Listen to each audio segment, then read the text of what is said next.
야곱이 죽기 전에 12아들을 불러 그들을 일일이 축복합니다. 12아들을 향한 이 축복에는 세 가지 의미가 함께 들어 있습니다.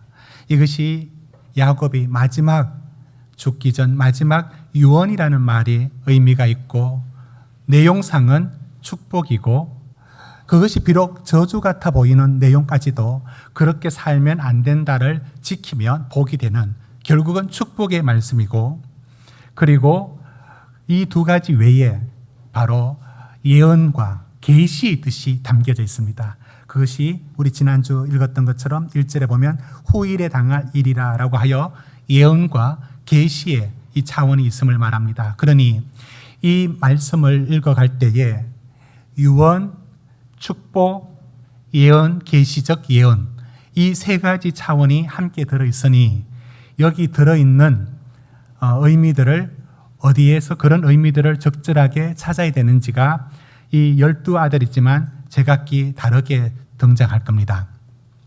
먼저 이런 49장을 우리가 해석하는 기본 틀을 성경 안에서 우리가 찾았는데, 지난주에 읽었던 것처럼 여러분 28절 한번 보십시오. 28절, 이 아들들을 무엇에 근거해서 축복을 했는가? 여러분 28절 우리 같이 읽어볼까요? 시작. 이들은 이스라엘의 12지파라. 이와 같이 그들의 아버지가 그들에게 말하고 그들에게 축복하였으니 곧 그들 각 사람의 분량대로 축복하였더라. 축복한 그 근거는 그들의 그릇, 얼마만큼의 준비된 분량이 있느냐로 근거해서 축복을 했다라고 합니다. 그러니까 분량이라는 것은 그 아들들의 생활, 말과 행동, 여러 일들에서 드러나는 그 분량, 그 인격의 분량이라 할까? 인품의 분량이라 할까? 여기서 그 분량에 맞도록 축복을 했다라고 했습니다. 그래서 장자 르우벤은 3절에 보시면 위풍이 월등하고 권능이 탁월한 그런 복을 받았지만 결국 그는 4절에 있는 것처럼 그 복을 감당할 분량이 안 되니 그만 쏟아버렸다. 이 얘기를 우리는 알게 되었습니다. 그러나 한편 시몬과 레위는 비록 약간 폭력적이다라고 말할 수도 있지만 한편 극단적이라고 저는 진단했습니다. 이 극단성이 굉장히 위험하고 그렇게 살면 삶을 그렇게 망하게 된다라는 저주가 시몬과 레위에게 있었지만, 시몬은 돌이키지 못했지만 레위는 그의 극단성이 오히려 하나님을 향하여 신실하게 하나님의 일에 집중하여 오히려 드림으로써 그의 바뀌지 않을 듯한 기질과 성격이 오히려 하나님을 섬기는 데에 더 도구가 되도록 만들어진, 오히려 축복이 된 경우가 있습니다. 분량대로 축복을 한 게 맞습니다. 그런데 오늘 우리가 다룰 유다에 있어서 받은 축복을 그가 받은 분량으로 과연 받았을까라고 생각을 해보면 여기서 약간 어려움이 발생합니다. 어떤 복을 받았는데 그게 유다가 받을 분량이 된다. 과연 이 분량이라는 틀로 유다가 받은 복을 설명은 가능할까? 여러분 한번 찾아볼까요? 일단 유다가 받은 복의 내용을 우리가 한번 살펴보겠습니다. 먼저 8절입니다. 8절은 제가 읽습니다. 유다야, 너는 내 형제의 찬송이 될지라. 내 손이 내 원수의 목을 잡을 것이요 내 아버지 아들들이 내 앞에 절하리로다.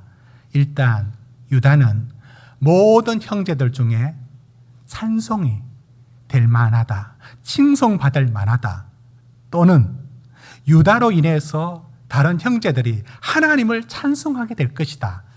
이래나 저래나 정말 복스러운 축복이 틀림없습니다. 그런데 이 약속들로 주어진 내용들을 이제 하나씩 살펴보면 도대체 이게 무슨 복인가를 여러분들과 제가 일단 고민을 하게 됩니다. 자, 9절 10절을 우리 같이 한번 읽어보도록 합시다. 9절 10절 시작. 유다는 사자 새끼로다. 내 아들아, 너는 움킨 것을 찢고 올라갔도다. 그가 엎드리고 웅크림이 수사자 같고 암사자 같으니 누가 그를 범할 수 있으랴. 규가 유다를 떠나지 아니하며 통치자의 지팡이가 그 발 사이에서 떠나지 아니하기를 실로가 오시기까지 이르리니 그에게 모든 백성이 복종하리로다. 그러면 유다가 사자 새끼 또는 수사자 암사자 같다라고 말할 때 이게 뭘 말할까요? 이때 느껴지는 사자를 통해서 유다에게 하는 것은, 사자는 그때나 지금이나 동물의 왕입니다. 왕자입니다. 그러다 보니까 가장 너를 당할 사람이 없고 너는 언제나 승리할 수 있는 힘을 가질 것이다 라는 축복인 것은 알겠습니다. 그런데 이게 뭘 나타내는지에 대한 부분들, 한편으로는 이후에 다윗의 왕을 말하는가 이런 느낌도 받을 수 있습니다. 여기까지는 우리가 짐작하고 이렇게 찾아갈 수 있습니다. 그러나 방금 읽었던 10절에 이르러서 유다가 받을 복을 규가 떠나지 아니한다, 왕의 지휘봉 같은 그 통치권을 나타내는 그 홀이 떠나지 아니하고 통치자의 지팡이가 그 발 사이, 그러니까 후손들에게 항상 유다 자손에게서 온다. 왕이 너를 통해서 왕들이 온다. 이렇게 받아들이려고 하는데 뒤에 실로가 오시기까지라고 하는, 실로가 지명도 나오지만 실로가 오시기까지 이렇게 말하면서 그에게 모든 백성이 복종한다. 이건 예수 그리스도 그 메시아의 통치를 상상하지 않으면 다른 사람은 적용시킬 사람이 없는 겁니다. 그리고 11절, 12절도 나귀를 포도나무에 맨다는 것은 평화를 상징하고, 그 다음에 12절에 눈은 포도주로 붉고 이는 우유로 말미암아 흰다라는 것도 평화롭고 풍성한 나라를 말합니다. 그러니까 유다가 받은 축복은, 이걸 우리가 말로 하자면 이렇게 요약할 수 있습니다.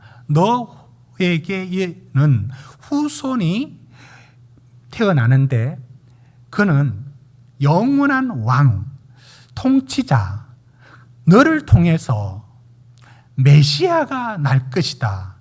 너의 육신적 계보를 통해서 진정한 왕인 사자처럼 당할 자 없는 그 힘센 왕이 너에게 태어날 것이다. 너를 통하여 후대에 태어날 것이다. 이게 이제 유다가 받은 복입니다.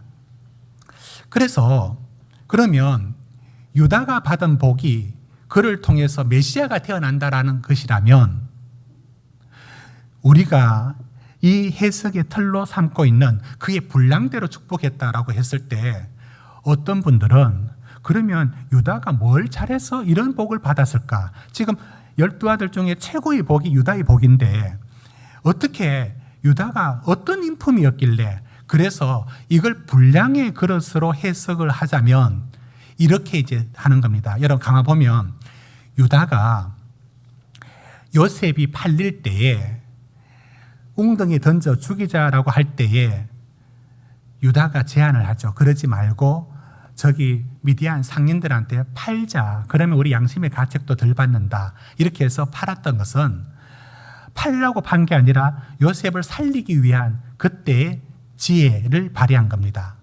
그런가 하면 나중에 요셉이 애굽에 총리되었을 때 형들이 양식을 구하러 애굽에 가고 한 번 더 또 베냐민을 데리고 가죠. 그때 베냐민을 안 보내주려고 요셉이 시험을 할 때에 그때 유다가 나서서 우리 막내 베냐민 안 보내면 기다리는 아버지 죽습니다. 앞에 사건도 있었고 그 요셉이 죽은 줄 알고 있지 않습니까? 그러니까 베냐민 안 보내면 큰일 납니다 하면서 자기가 잡혀 들어가고 베냐민을 보냅니다. 이런 그의 유다의 지혜롭고 희생하는 정신을 삼아서 유다가 받을 복의 분량이다. 이렇게 말할 수도 있습니다.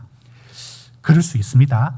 그리고 두 번째, 반대로 여러분 창세기 제가 50장까지 다루는데 한 장만 남았지만 안 다룬 장이 딱 한 장이 있습니다. 여러분은 아실지 모르겠지만 38장입니다. 38장을 다루려니 참 쉽지가 않았습니다. 나중에 한번 읽어보십시오. 그러니까 유다가 며느리하고 해서 아이를 갖는 얘기가 나옵니다. 그 참 폐륜 같은 민망한 얘기인데 그게 그 뜻이 아니라 하나님의 언약을 지키려는 무엇은 어떤 의미가 있습니다. 그건 오늘 설명하지 말고, 그래서 유다가 회개하고 다말에게 말합니다. 네가 나보다 옳도다 라는 말을 근거로 변화되고 회심한 유다를 통해서 메시아를 보내주셨다 라고, 그가 잘한 분량을 가져오고 그가 못한 분량, 그래서 그가 회개한 분량을 가져와서 이래서 메시아가 그의 후손에게 태어나는 복을 주셨다라고 해석을 합니다. 가능하냐? 가능합니다. 그러나 우리는 이 글을 읽었을 때 이 분량이라는 해석의 틀로 유다를 보기엔 다 미칠 수 없는 영역이 있다는 것을 우리는 읽으면서도 약간 직관적으로도 느끼고, 그 분량대로 축복한다면, 아니 누구는 그리스도를 약속받는 복을 받았는데, 아니 그러면은 이 사람의 분량이 그 정도란 말이냐? 분량으로 해석을 하기 힘든 부분이 분명히 있습니다. 그래서 우리는 이 부분들을 저는 어떻게 보느냐면, 우리가 여기서 분량으로 해석하는 부분들을 인정을 합니다. 그러나 약간 벗어나야 됨을 느낍니다. 왜냐하면 제가 처음에 야곱의 유언은 유언이고 그리고 축복이고 예언이라는 세 가지의 의미가 함께 들어있다라고 했습니다. 그러니까 어떤 아들에게는 이런 축복과 어떤 유언이라는 내용보다 상당히 예언적인 것만 더 많이 비중적으로 다뤄줄 수 있습니다. 그게 유다가 아닌가 싶습니다. 그래서 보면 우리는 새로운 질문을 던져야 됩니다. 그러니까 이 본문에서 떨어져 나와서 이 질문을 다시 이렇게 볼 수 있다고 봅니다. 뭐냐면, 아니 창세기의 야곱이, 우리가 알고 있는 그 야곱이 어떻게 해서 2000년 후에 오실 메시아를 말을 할 수 있단 말인가? 잘 믿어지지 않는데, 그럼 안 믿어지는 건 접어두고, 그렇다면 우리가 이 본문에서 놀랄 일은 야곱이 2000년 후에 오실 메시아, 아무리 10절을 보아도 이분이 그리스도 예수가 아니고는 이해될 수 없지 않습니까? 규가 유다를 떠나지 아니하고 통치자의 지팡이 그 발 사이 떠나지 아니하고 실로가 오시기까지 때문에 그렇고, 모든 백성이 복종하리라가 그렇고, 이거는 그리스도가 아니고는 설명될 수 없는 부분을 예언을 했다. 이게 뭐지? 그러면 성경이 말하고 있는 부분들이 우리가 일반적으로 읽을 수 있는 것 외에 굉장히 우리가 알 수 없는 신비한 놀라운 무엇이 담겨져 있다. 이게 성경책에 대한 부분들에서 다가오고, 그럴 뿐만 아니라 저는 이런 생각이 들었습니다. 야곱이 이걸 알고 예언을 했을까? 야곱은 이게 무슨 축복인지 알까? 그러면 이 축복을 받은 유다는 알까?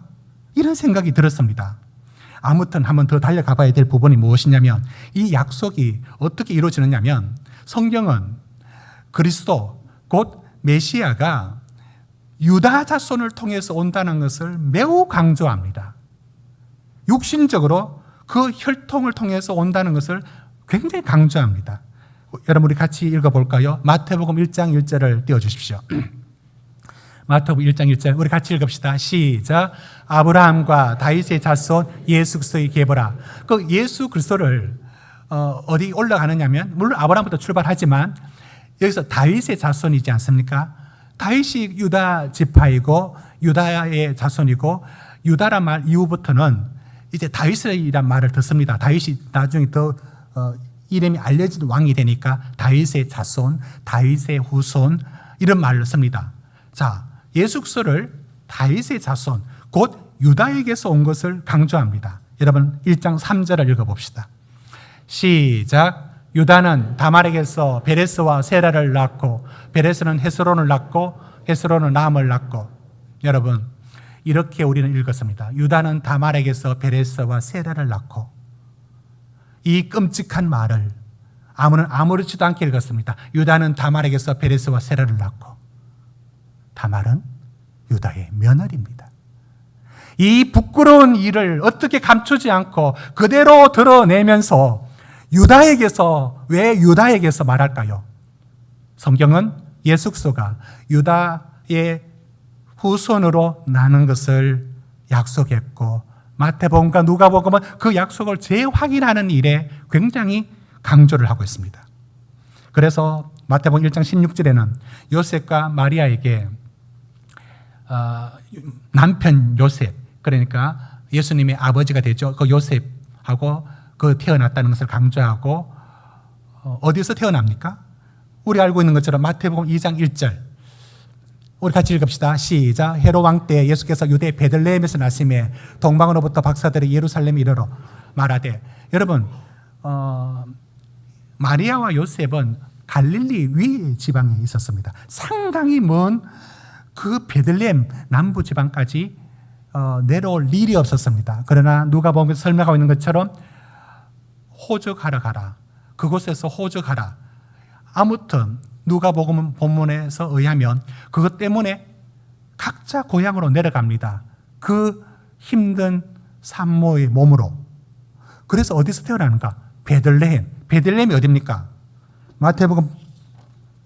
우리가 누가복음 2장 10절에 뭐라고 말합니까? 누가복음 2장 10절 띄워주십시오. 요셉도 다윗의 집 족속이므로 갈릴리 나사렛 동네에서 유대를 향하여 베들레헴이라는 다윗의 동네로 갔다. 이렇게 말하고 있습니다. 여러분, 그래서 이렇게 말하죠. 누가복음 2장 10절 11절에 오늘 다윗의 동네에 너희를 위하여 구주가 나섰으니 곧 그리스도 주시니라. 다윗의 동네, 그게 바로 유다의 지파, 유다 후손으로 난 다윗. 이렇게 이제 연결하여 성경은 메시아가 육신적으로 유다 지파에서 태어났다는 사실을 굉장히 강조합니다. 자, 그러면 우린 이렇게 말해도 될까요? 49장에 보니까 분량대로 축복을 받았는데, 한번 보십시오. 13절, 스불론은 해변에 살면서 해변의 풍부한 것을 누리며 사는 복을 받았다. 이사가는 14절에 건장한 나귀 같은 축복을 받았다. 20절, 아셀은 왕의 수라상을 차리는 그런 복을 받았다. 건너뛰어서 25절, 요셉은 최고로 육신적인 복을 다 받았다. 자, 22절, 자, 그런데 유다는 메시아가 후손으로 태어나는 복을 받았다. 여러분, 이게 나란히 병렬로 나열할 수 있는 사항입니까? 저는 그걸 질문을 던지고 싶습니다. 이거 요즘 우리말로 이렇게 말을 해봅시다. 우리 첫째는 사업을 잘해. 성공했지. 공장이 3개나 있어. 우리 둘째는 어릴 때부터 공부를 잘해. 그 대학에 교수하고 있잖아. 그런데 우리 막내는 다른 거 내세울 건 없고 예수를 잘 믿어. 여러분, 아들 셋을 이렇게 소개를 하는 식으로 12아들을 받은 복을 이렇게 받았고 이렇게 받았고 이렇게 받았다라고 할 때에 이걸 유다도 같이 나란히 병렬로 같은 등급으로 놓을 수 있다고 보십니까? 저는 그렇지 않다고 봅니다. 유다가 받은 복은 그의 분량에서, 인품과 삶에서 나온 어떤 것으로라기보다는 다른 차원이 들어있다는 것을 말씀드리고 싶습니다. 그러니까 유다가 받은 복은, 이 복이란 부분들이 다른 사람들하고 같이 비교해서 놓을 수 있는 복이 아니라 어쩌면 이 복은 유다도 뭔지 몰라요. 그런가 하면 그 약속들은 후대에 이루어지고 아주 나중에 이루어집니다. 어쩌면 야곱도 이 말을 몰랐을 수도 있습니다. 여러분, 이게 무슨 뜻을 말씀을 드리고자 하느냐면, 예언이, 하나님의 예언이 이걸 읽으면 애기게 이게 무슨 그 예언이야 라고 하는 구절들이 굉장히 많이 나옵니다. 성경에. 예를 하나 들어보겠습니다. 이사야서 7장 14절 한번 띄워주십시오. 우리 같이 읽읍시다. 시작. 그러므로 주께서 친히 징조를 너희에게 주실 것이라. 보라, 처녀가 잉태하여 아들을 낳을 것이요 그 이름을 임마누엘이라 하리라. 여러분, 우리는 이제 설교를 다 들었기 때문에 저 임마누엘이 그 처녀가 잉태하는 마리아네, 예수님 말하네 라고 하지만, 이사야는 그걸 말한 게 아니에요. 이사야가 말했던 처녀가 잉태하여 아들을 낳을 것이 그 이름을 임마누엘이라고 할 때는, 이사야는 그 시대에 아하스 왕 때에 아수르에 의해서 아람과 에브라임이 패망할 것이라는 그런 예언을 했던 겁니다. 자, 그런데 보십시오. 이 예언이 이중성을 띱니다. 700년 후에 태어날 예수 그리스도에게서 성취가 되는 거예요. 어쩌면 이사야는 그 700년 후까지 예언했는지 부분들은 본인 인간 이사야는 모를 수 있어요. 그러나 하나님은 그 아수르에 의해서 패망할 것을 아하스 왕의 시대에 예언으로 주셨던데, 그 예언이 시간을 넘어 700년을 날아가서 그리스도에게서 이루어진 것이 되는 겁니다. 이것이 성경에는 그 예언들이 거의 다 이중적이고 어떤 거는 삼중적, 이런 식으로 건너뜁니다. 잘 안 그런 것처럼 그렇게 생각하시지 않으시겠죠? 그게 그렇습니다. 하나만 예를 더 들겠습니다. 사무엘하 7장 12절 보십시오. 자, 나단 선지자가 솔로몬에게 이런 약속을 합니다. 우리 같이 읽읍시다. 시작. 내 수완이 차서 내 조상들과 함께 누울 때에 내가 내 몸에서 날 내 씨를 내 뒤에 세워 그 나라를 견고하게 하리라. 13절까지 시작. 그는 내 이름을 위하여 집을 건축할 것이요 나는 그의 나라 왕위를 영원히 견고하게 하리라. 여러분, 이것은 나단 선지자가 다윗 이후에 성전을 건축할 솔로몬을 축복하고 예언한 겁니다. 솔로몬이 틀림없습니다.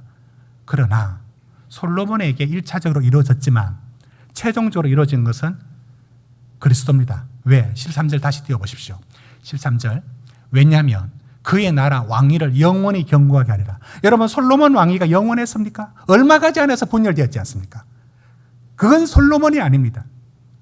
솔로몬에게 향한 예언이 그리스도에게서 성취가 되는 식으로 그 시대를 건너뛰어 갔습니다. 지금 우리가 이걸 보고 있습니다. 야곱이 알았을까 몰랐을까? 야곱은 어쩌면 몰랐을 수도 있습니다.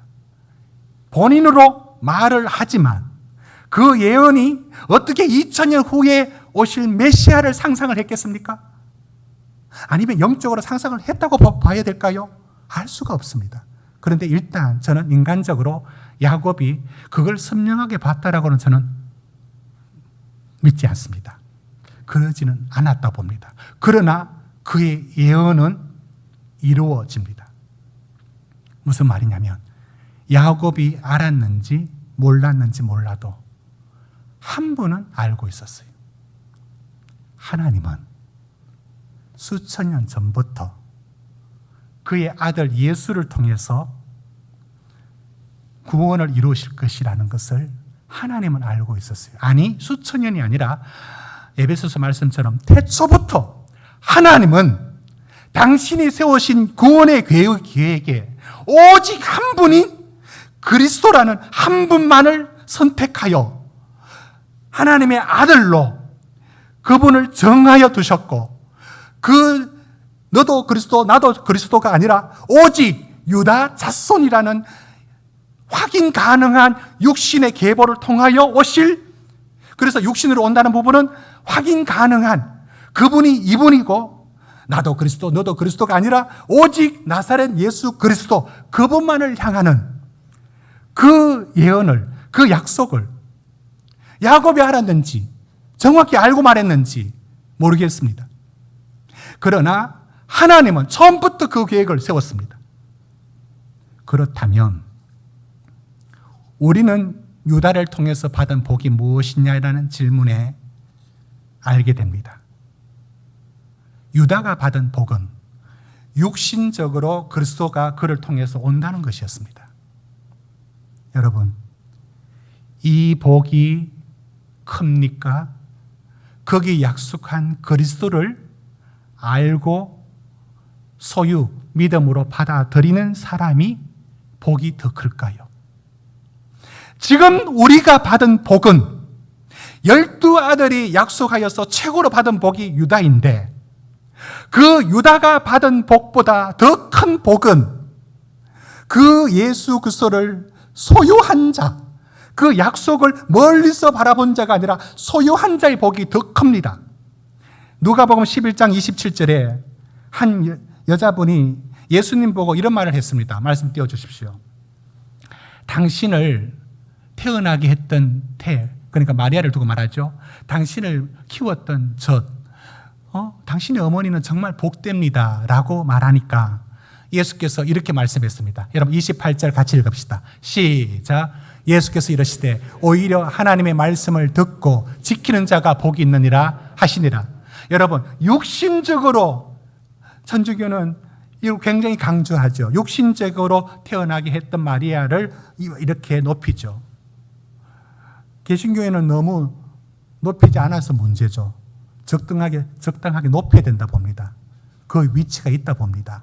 그러나 그보다 더 복이 있는 게 뭐냐면, 복이 있는 것은 그 예수의 육신하고 아무 상관없는, 그 혈액형하고도 상관없는, 그의 민족하고도 상관없는, 시간적으로도 상관없는, 공간적으로도 상관없는 우리가 무엇이기에 그 약속이 민들레 씨앗처럼 날아다니다 그것이 우리 가슴에 들어와서 주는 그리스도시요 살아계신 하나님의 아들입니다라는 고백을 우리 입에서 할 만큼 우리가 그리스도의 복을 받았지 않습니까? 유다가 받은 복이 최고의 큰 복인데, 유다가 알지 못하고 야곱이 선명하게 보지도 못하면서 예언했던 그 부분들을 우리는 누리고 있습니다. 여러분, 우리는 야곱이 받은 복이 여러 복들하고 같이 말할 수 있는 복이 아니라는 사실을 알게 되고, 유다보다 더 큰 복이 우리가 받은 복이라는 사실을, 언제나 하나님의 진리는 이루어졌지만 보지 못하는므로 누리지 못하는 일들이 너무 많습니다. 사랑하는 성도 여러분, 모든 걸 가져도 그리스도를 가지지 않는 자는 그는 가난한 자이고, 모든 것을 다 잃어도 그리스도를 소유한 사람은 모든 것을 가졌습니다. 우리의 삶이 힘들고 여러분의 삶의 걱정거리는 언제나 항상 여러분 마음에 떠나지 않을 겁니다. 그러나 하나님이 그리스도를 어떻게 우리에게, 우리가 무슨 상관이 있다고, 우리가 뭐 때문에 그리스도를 잘 믿든 못 믿든 믿으려 하고 있고, 그를 하나님의 아들로 고백하는 이 단계의 이 지식과 이 믿음은 어디서 왔습니까? 우리가 받은 복은, 최고의 복은 복음이 최고의 복이고, 그 복을 우리가 소유하고 있으며 우리는 그 신분으로 하나님의 아들이라는, 하나님의 자녀라는 신분을 부여받았습니다. 그 권세가 얼마나 놀랍고 비교할 수 없는 복을 누리고 우리는 살고 있습니다.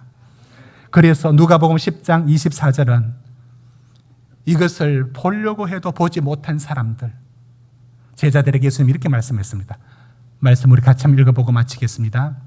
시작.